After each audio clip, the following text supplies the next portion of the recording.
السلام عليكم ورحمة الله وبركاته، حبايبي عاملين ايه؟ النهاردة ان شاء الله هنعمل مع بعض الكمية دي كلها كبدة اسكندراني، واحلى كبدة اسكندراني بأقل من ربع كيلو كبدة. زي ما انتم شايفين كده الجمال ده، الله اكبر ما شاء الله، بألف هنا. يعني طلعت كمية كبيرة والله، بسم الله ما شاء الله. وكمان عملنا كمية طحينة اكبر بشوية طحينة، انا جايباهم ب10 جنيه من عند بتاع العسل والطحينة. ضعفت الكمية زي ما انتم شايفين، طبقين فخار اهم. وبسم الله ما شاء الله، طلعت احلى كبدة والله ما شاء الله على طعمها، وريحتها كانت جايبة يعني اخر الشقة. زي ما انتم شايفين كده اهو، انا مالية سندوتشات وبضيف الطحينة عليها اللي انا عملتها برضو، وكمية سندوتشات ما شاء الله كتيرة. وكان كمان في الصينية كمان سندوتشات زيادة ممكن اعملها، لكن انا عملت على قد العيش اللي عندي. جربوا الطريقة ديت وانتوا هتاكلوا احلى كبدة اسكندراني. نبدأ بقى بسم الله ونصلي على رسول الله صلى الله عليه وسلم. دلوقتي ايه، احنا معانا دلوقتي اهي المقادير بتاعتنا كلها. ده اقل من ربع كيلو كبدة، انا كنت جايباه شرايح وقطعته صغير. وده فلفل حراق على رومي على احمر. كمان معايا بصلاية متوسطة زي ما انتوا شايفين، وطماطمايه حلوة كده كبيرة برضو، وتلات انصاص ليمون. ومعانا ايه ربع كوباية خل. وده توم مفروم. المقادير دي كلها ايه معايا زي ما انتوا شايفينها، دي مقادير الكبدة بتاعتنا الاسكندراني. يا حبايبي كلها اهي. هنعمل النهارده ان شاء الله الكمية دي بأقل من ربع كيلو كبدة، لان احنا طبعا عارفين كل السندوتشات غالية في المحلات. طبعا انا حطيت هنا حبة زيت حلوين، وكنت حاطة نص بصلاية كده كانت عندي، يعني متبلة كده. نزلت عليها بالبصلاية اللي انا قلت لكم متوسطة كده. وممكن تعملوا بصلاية كبيرة، لان كل ما بتكتر البصل بتبقى احلى الكبدة. انا دلوقتي طبعا هتبلها في بعضها البصلاية التانية اللي كانت موجودة، وحبة زيت، وننزل كمان بشوية ملح عليهم. اما ده بقى، ده رغيف عيش مبلول عشان اضاعف فيه كمية الطحينة بتاعتي اللي انتوا شفتوها في اول الفيديو. كان طبعا طاجنين حلوين كده كبار، وكمان كان في كوباية والله تاني. ده طبعا رغيف عيش ابيض، ما هو مش شامي، لا في عيش ابيض اللي هو السياحي ده. حطينا عليه نص كوباية مية وسيبناه كده على جنب. ودي ب10 جنيه طحينة من عند الراجل، من المحل يعني بتاع الطحينة والعسل. طبعا هي الكمية دي قليلة، فاحنا ان شاء الله هنضاعفها تبقى نفس الطحينة بتاعت المحلات. انا طبعا كنت مقطعة الكبدة اهو، هنزل بيها على البصلية بعد ما اتدبلت،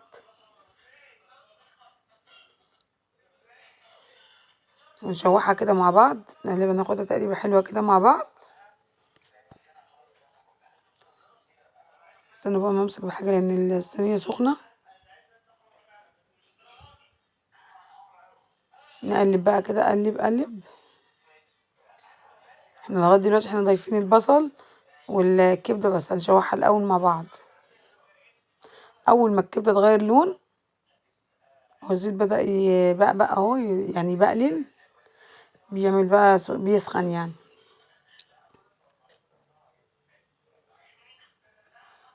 طبعا هنشوف اقل من ربع كيلو كبدة ده هيبقى مليان الصينية قد ايه. نقلب مع بعض كل الكبدة مع البصل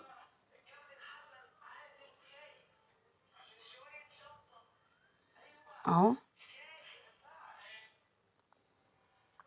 نسيبها كده تتبل مع بعضها. شايفين اللون يعني بدأ يغير اهو، دول 7 توابل، 7 بهارات يعني. حطيت نص معلقة كمون على فلفل اسود على يعني 7 بهارات. وهنا نص معلقة ملح او معلقة ملح صغيرة. طبعا زي ما احنا شايفين الكبدة غيرت لون اهو، من اللون الاحمر للون داخل على السوا. دول بقى بتاع 10 فصوص توم، هحط نصهم دلوقتي واقلبه مع الكبده عشان يديها ريحه حلوه.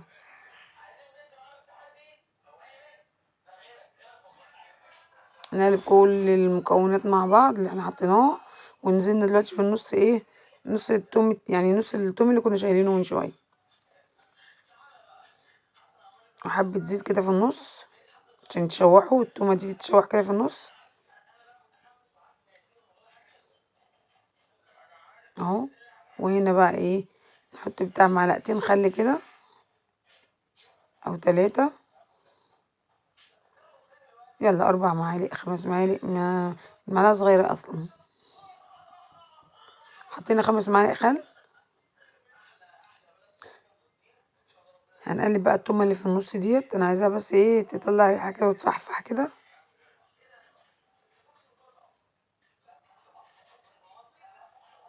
دي نص ليمونه هنعصرها برضو على الكبده عشان لا يبقى فيها ريحه ولا اي حاجه. نزلنا بالنص ليمونه كده زي ما انتم شايفين. هناخدهم بقى تقليبه حلوه كده مع بعض. والله الاكل بتاع البيت ده بيوفر كتير يعني وبيبقى زياده. سندوتش بره دوت ب20 جنيه ب25 جنيه وبعدين صغير جدا. احنا بقى ضعفنا الكميه وكمان لسه عندنا نعمل سندوتشات ويبقى لسه عندنا برضو ايه في الصينيه كبده تاني. اهو كده بعد ما كل المقادير دبلت معايا، هنزل بقى يا حبايبي ايه بالفلفل اللي انا مخرطاه، اللي هو الوان واحمر وحراق ورومي. يلا بسم الله، ننزل بالمقادير بتاعتنا. اللهم صل وسلم وبارك على سيدنا محمد.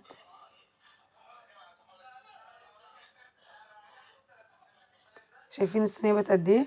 بسم الله ما شاء الله، زادت اهو اتضاعفت برضو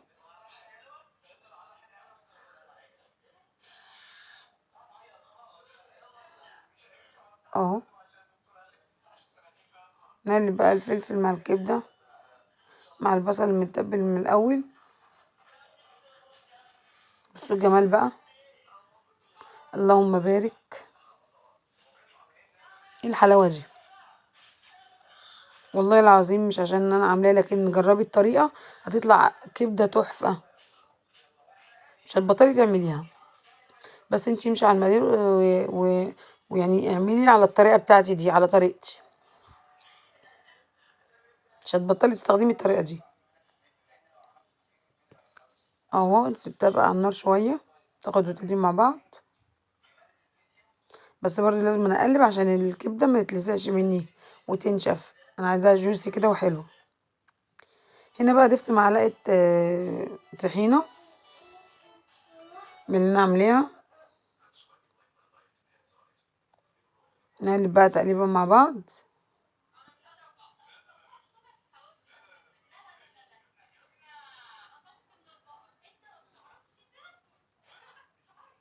اهو.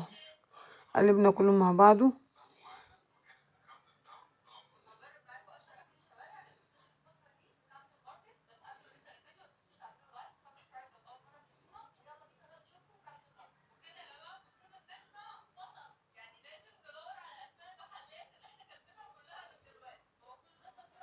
اهو زي ما انتم شايفين الكبده اهو بدأت تاخد السوا بتاعها. نقلب بقى كله عشان الفلفل كمان يستوي معانا. خدي بالك لازم تمسكي بحاجه عشان ما تتلسعيش.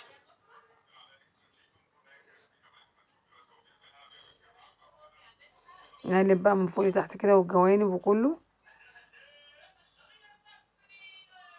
بسم الله ما شاء الله لا قوه الا بالله، والله العظيم اكل البيت بيفتح النفس جدا.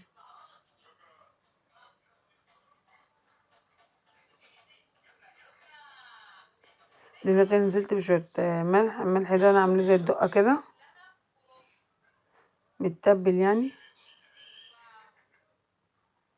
ودول بقى حبه سكر، دول بقى السر في جمال الكبده. دي رشه سكر اقل من ربع معلقه او نص معلقه من الصغيره. بسم الله ما شاء الله لا قوه الا بالله. ده يخلي الكبده عسل. ومش هيبقى فيها حموضة ولا اي حاجة بتحرق، مع ان هي اساسا احنا حاطين فلفل حراق. هنسيبها بقى تدبل مع بعض كلها.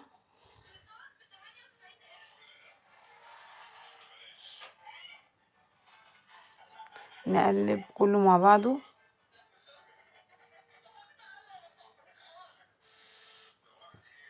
ونسيبها بقى كده شوية.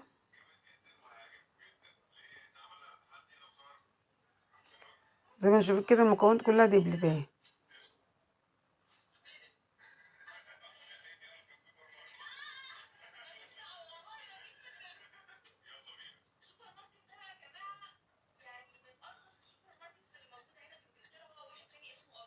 هنزل بقى بالطماطمية بتاعتي واقلبها كده مع الكبدة والفلفل. يا سلام على الريحة.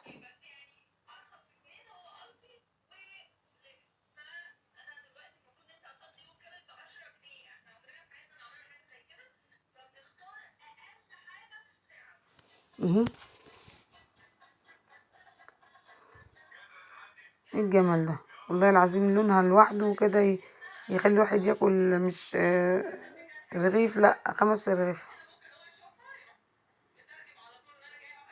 طبعا زي ما انتم شايفين هي كده ايه، القوطة كمان هتدبل.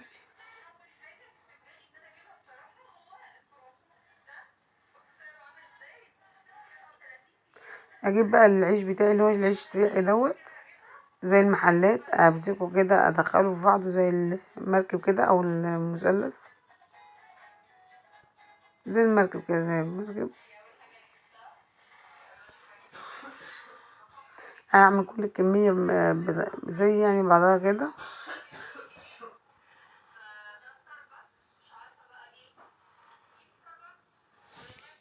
اهو. هخلص بقى الكمية بتاعتي كلها العيش، وبعد كده ايه، نعمل مع بعض، نحط مع بعض الكبدة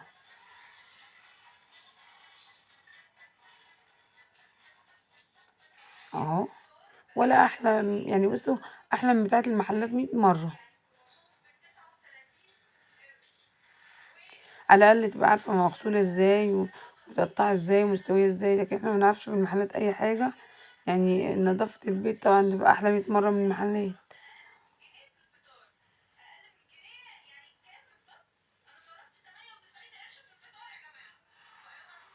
انا خلاص كده كل الكمية نضف بقى حوالينا.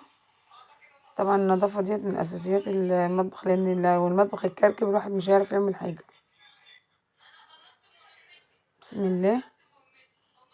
هنحط بقى الكبدة في السندوتشات. يا الله جميلة. بسم الله ما شاء الله لا قوة الا بالله. شايفين السندوتشات عاملة ازاي؟ والله طعمها تحفة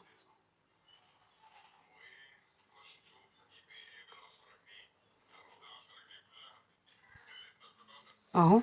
طبعا هنعمل الكمية كلها كده.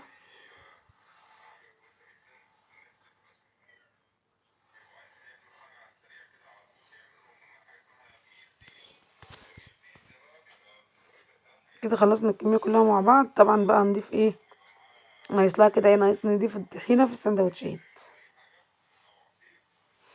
ادي بقى الرغيف اللي جبناه في اول الفيديو وبوشته بمية، هنزل بيه في الخلاط، واجيب اللي ب10 جنيه طحينة اللي انا جبتها. طبعا ايه، انزل بالطحينة على العيش.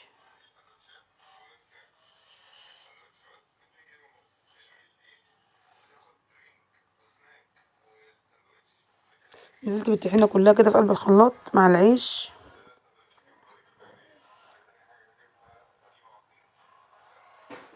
ودول حبة 7 بهارات،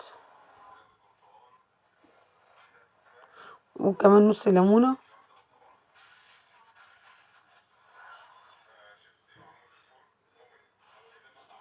اهو. انا دلوقتي نزلت بالكمية كلها. هنزل بقى بشوية زيت حلوين.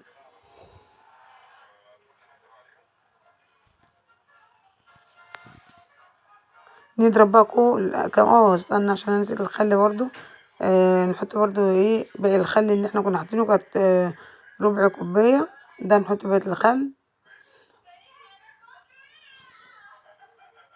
نضرب بقى كده ضربة محترمة.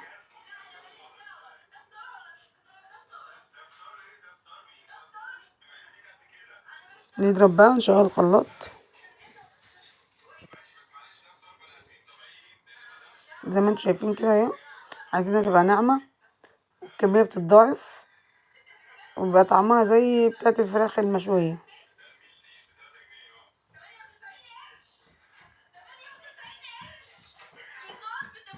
ضربنا طبعا الكمية كلها زي ما انتوا شايفين كده. انا جبت 2 طاجن غسلتهم كويس وهفضي فيهم الطحينة بتاعتي. بسم الله ما شاء الله، ملوا ال2 طاجن وكمان الكوباية اللي كان فيها الخل اهو. اللهم بارك ما شاء الله على دي الطحينة، يعني الكمية اتضاعفت من شوية صغيرين. وهنا زي ما انتوا شايفين السندوتشات بسم الله ما شاء الله لا قوة الا بالله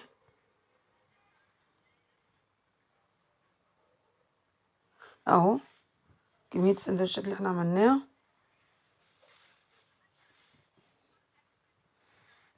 ما شاء الله. بصوا كده يا حبيبي قد ايه. طبعا لو انا اشتريتهم من بره مش هيبقوا كده بالنظافة دي ولا الكمية اللي انا حطاها ديت. وكمان بتبقى حبة طحينة صغيرين. لكن انا كده عندي 2 طاجن كبار اهم مليانين طحينة، وما شاء الله الكبدة سندوتشات مليانة ولسه في كمان في الصينية اهو.